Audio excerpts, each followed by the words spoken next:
જય શ્રી કૃષ્ણ મિત્રો, આપ સૌ મિત્રોનું મારી ચેનલમાં હાર્દિક સ્વાગત છે.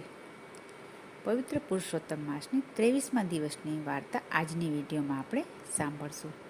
હવે પુરુષોત્તમ માસની થોડા દિવસો જ રહ્યા છે, તો સૌ કોઈ આપણે પુણ્યનું ભાથું જેટલું બંધાય એટલું બાંધી લઈએ અને પુણ્ય કાર્ય કરતા રહીએ. મિત્રો, આપણે ઘણી વખત સાંભળ્યું હશે કે સત્યનારાયણ ભગવાનની પ્રસાદમાં જે મીઠાશને સ્વાદ હોય છે, તે જ્યારે અમસ્તા પણ ઘરમાં શીરો બનાવીએ ત્યારે એટલો બધો સ્વાદ તેમાં મળતો નથી. અને કોઈ ધર્માદાય સ્થળમાં જે પ્રસાદ જમવામાં મળે છે તેનો સ્વાદ પણ ખૂબ જ અનેરો હોય છે. તેવો સ્વાદ મોંઘા પકવાનોમાં મળતો નથી. તો આની પાછળનું કારણ એ છે કે તેમાં રહેલો ભાવ હૃદયનો. મોંઘા પકવાનોમાં જે હૃદયનો ભાવ નથી હોતો તે આ પ્રસાદમાં ભાવ હોય છે. માટે સ્વાદ હંમેશા ભાવથી આવતો હોય છે. આવો જ કંઈક સાર આ વાર્તાનો રહેલો છે. તો ચાલો આપણે સૌ વાર્તા સાંભળશું. એક ગામ હતું. ગામમાં એક ભરવાડન રહેતી હતી. ભરવાડ હૃદયની ખૂબ જ ભોળી અને સરળ સ્વભાવની હતી.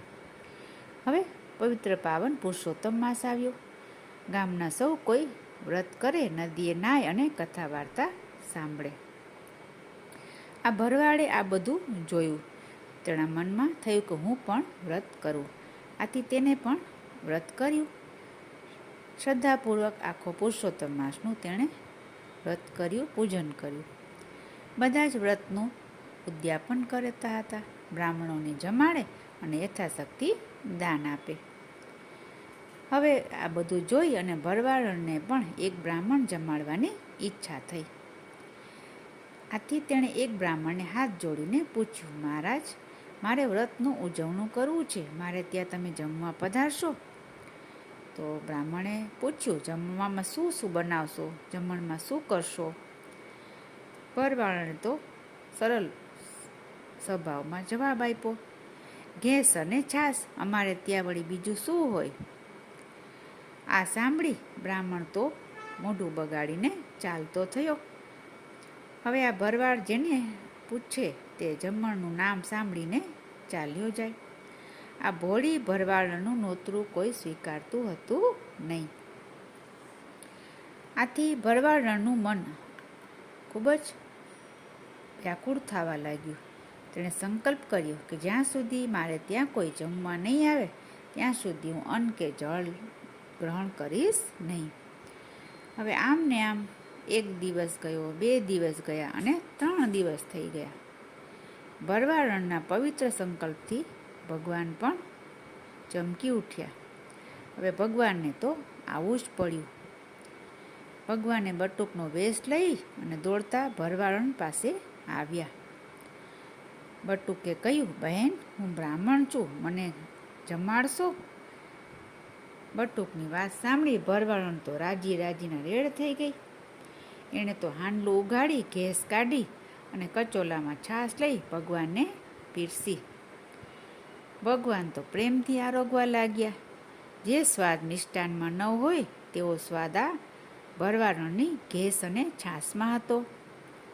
વસ્તુમાં સ્વાદ નથી હોતો, પણ વસ્તુ પીરસનારની ભાવનામાં ખરો સ્વાદ સમાયેલો હોય છે.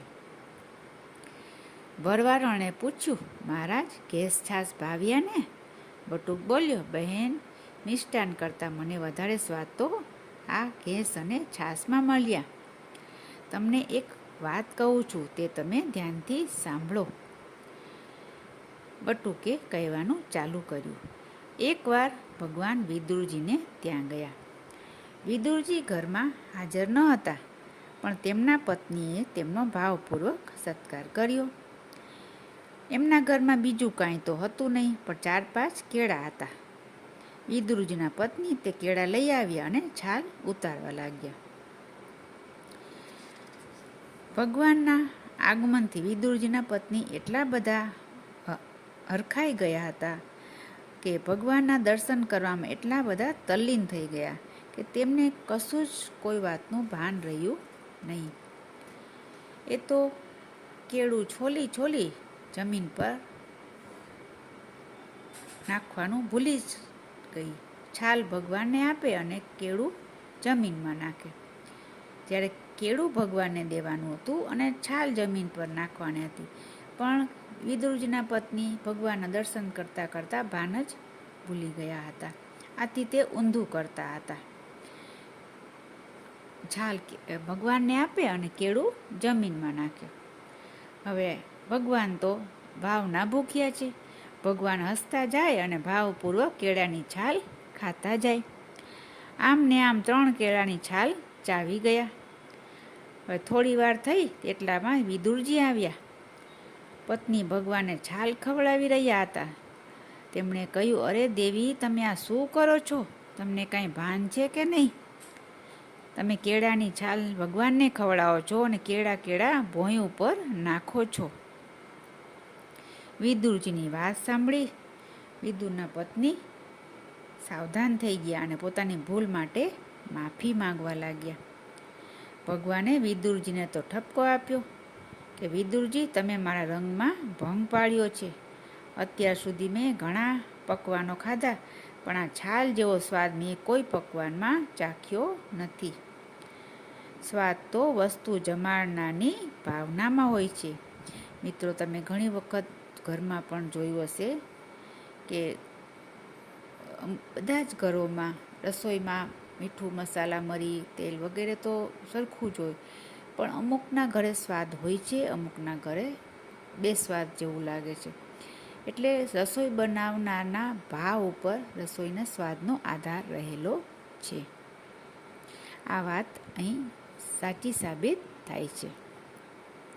હવે ભરવાડન બટુકની આ વાત ધ્યાનથી સાંભળતી હતી. થોડી વાર થઈ પછી બટુકે કહ્યું, બહેન, હવે મને જવાની રજા આપો. ભરવાડોને કહ્યું, ભલે, અને બટુકને ગામના પાદર સુધી વળાવવા ગઈ.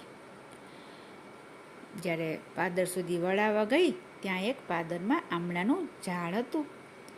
બટુક તો ઝાડ પર ચડી ગયો અને ડાળીઓ હલાવવા લાગ્યો.